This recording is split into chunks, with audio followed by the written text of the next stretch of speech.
The devil, hating the Lord so much, he will go after his children, not because he can cause us to fall away from grace, but so that he can rob us of all of the good gifts that our God has for us, because he hates Jesus and he hates your guts.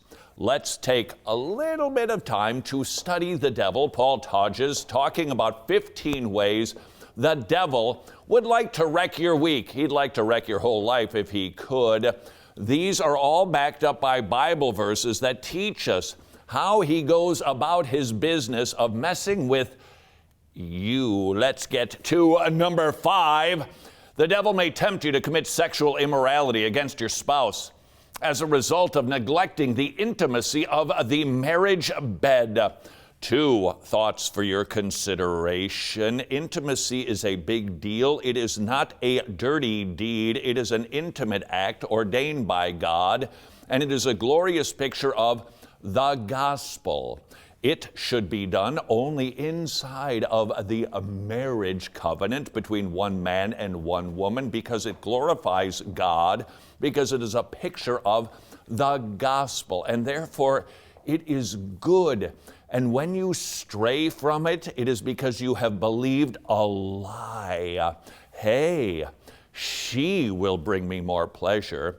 My spouse doesn't do fill in the blank, but that person really is pleasing to me. Lie, lie, lie. You will never have better intimacy than when you are doing it for the right reason, with the right person, in the right relationship. Period. Perhaps you're inclined to argue, no, it's not really very good in our relationship, our wedding bed. It's a little bit cold. Well, perhaps you need to work on warming it up, because when that act is done rightly, playing by God's rules, it can never get better. And if you believe that it can, you're believing a lie. Second thought for your consideration, and this is somewhat tangential to our subject and yet not. Intimacy in marriage is important. And if there's something busted inside of your relationship that is causing you to not be intimate on a basis that you determine is appropriate, please get that fixed. Intimacy is designed to bring us together as husband and wife. And if you are not coming together inside of that context, something else is broken. Do not neglect it.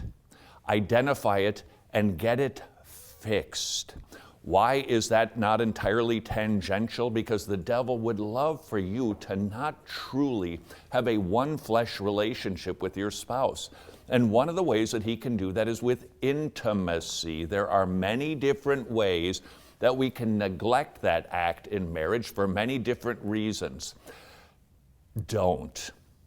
Another way the devil will wreck your week. Number 6, he may harass you with some form of fleshly affliction. Number 7, the devil may blind the spiritual eyes of your unsaved family, friends, neighbors, so that they may not see the glory of Jesus in the gospel. He does do that, you know, and perhaps that will cause you to stumble. Why won't God save my family?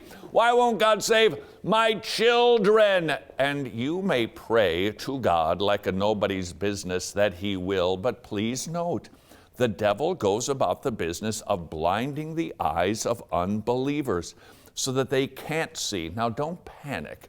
God can remove those blinders. That's why we pray to him. That's why we keep loving them and witnessing to them.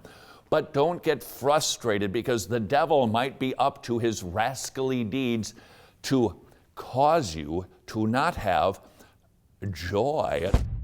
If you have been going bonkers regarding health insurance, right now may be the perfect time for you to rethink how you pay for health care. I am thrilled to commend to you MediShare, a community of Christians sharing each other's health care bills.